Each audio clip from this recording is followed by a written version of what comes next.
लोकसभा निवडणुकांच्या तारखा जाहीर होताच राज्यात सर्वच पक्षाच्या नेत्यांकडून जोरदार मोर्चेबांधणी सुरू झाली।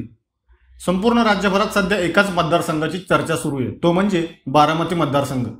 कारण या मतदारसंघात अजित पवार यांच्या पत्नी सुनेत्रा पवार आणि शरद पवार यांची मुलगी सुप्रिया सुळे अशी चुरशीची लढत आहे। अवघ्या महाराष्ट्राला ही लढत पाहायला मिळणार आहे। याच पार्श्वभूमीवर आता मतदारसंघात शरद पवारांच्या विरोधकांच्या गाठीभेटी सुरू झाल्या। शरद पवारांचे कट्टर विरोधक मानले जाणारे अनंतराव थोपटे यांच्या आधी सुनेत्रा पवार, मग शरद पवार आणि आता विजय शिवतारेंनी भेट घेतली। या भेटीमुळे शरद पवारांची चांगलीच धाकधूक वाढली।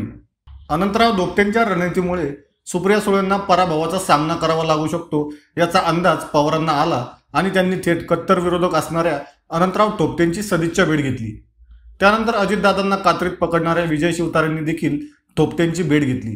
आता पवारांना राजकीय आखाड्यात चितपट करणारे अनंतराव थोपटे शरद पवारांचे कट्टर विरोधक कसे, प्रत्येक उमेदवार त्यांची भेट का घेत आहेत, या प्रश्नांची उत्तरं आपण जाणून घेणार आहोत। महायुतीकडून सुनेत्रा पवार तर महाविकास आघाडीकडून सुप्रिया सुळे हे उमेदवार असणार आहेत।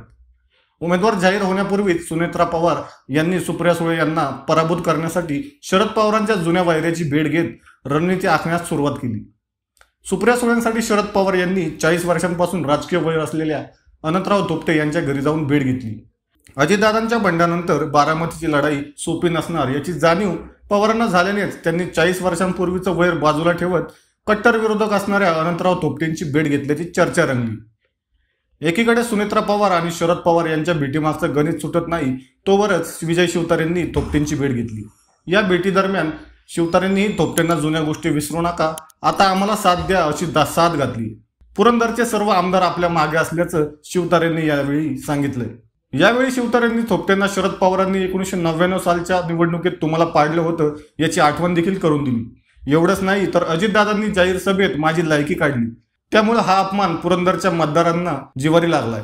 त्यामुळेच येथील जनता आम्ही नोटाला मत देऊ पण पवारांना मत देणार नाही असं ठामपणे शिवतारेंनी सांगितले। यंदा बारामती जिंकायची असा पवित्रा घेतलेल्या अजितदादांकडूनही दौंड, इंदापूर, पुरंदर इथले वाद मिटवण्यासाठी बैठका घेतल्या जात आहेत। तसेच भोर, वेल्हा, मुळशी या 3 तालुक्यांमध्येही पसरलेल्या मतदारसंघातील टेन्शन कमी करण्यासाठी अजितदादांनी साखर पेरणीला सुरुवात केली। असा जणू चंग भाजपने आणि उपमुख्यमंत्री अजित पवार यांनी बांधलाय। त्यासाठी अजितदादांनी मतदारसंघात जातीने लक्ष घातलंय। सरकारकडून भाजपसह राष्ट्रवादी आणि काँग्रेसच्या नेत्यांशी संबंधित अशा एकूण 13 साखर कारखान्यांना 1898 कोटींचं कर्ज उपलब्ध करून देण्याचा निर्णय घेण्यात आला। अनंतराव थोपटे यांच्या मुलाच्या राजगड साखर कारखान्याला 80 कोटी रुपयांची कर्ज हमी देण्यात आली। या माध्यमातून थोपटेंना खुश करून त्यांना आपल्या बाजूने वळवण्यासाठी आणि लोकसभा निवडणुकीत बारामती मतदारसंघात सुनेत्रा पवार यांच्या विजयासाठी त्यांची मदत घेण्याचा अजित पवार यांचा डाव असल्याचं बोललं जाते। पवारांचे कट्टर विरोधक अनंतराव थोपटे आहेत तरी कोण? अनंतराव थोपटे हे 1995 पूर्वी राज्यातील अनेक सरकारांमध्ये कॅबिनेट मंत्री राहिलेले आहेत। अनंतराव यांची शरद पवारांचे सर्वात मोठे विरोधक म्हणून ओळख। राष्ट्रवादीच्या स्थापनेनंतर शरद पवारांनी या मतदारसंघात अनंतराव थोपटे यांचा पराभव करून काशीनाथराव खुटवड यांना निवडून आणलं। थोपटे तेव्हा मुख्यमंत्री पदासाठी दावेदार समजले जात होते, परंतु पराभव झाल्यामुळे त्यांची ही संधी हुकली। हा पराभव त्यांना चांगलाच जिवारी लागला होता। त्यानंतर त्यांचे पुत्र संग्राम थोपटे हे मागील 18 वर्षे आमदार आहेत। बारामती लोकसभा मतदारसंघावरून पवार कुटुंबियांमध्ये चुरस सुरू असतानाच विजय शिवतारेंनी ही उडी घेतली। सुनेत्रा पवार, शरद पवार आणि विजय शिवतारे मतदारसंघातील लोकांच्या गाठीबिटी घेत आहेत। त्यामुळे एकाच व्यक्तीच्या 3 उमेदवारांकडून भेटीगाठी घेत असल्याने अनंतराव थोपटे निवडणुकीत कोणाला बारामतीचा ताज देणार हे पाहणं महत्त्वाचं ठरणार आहे।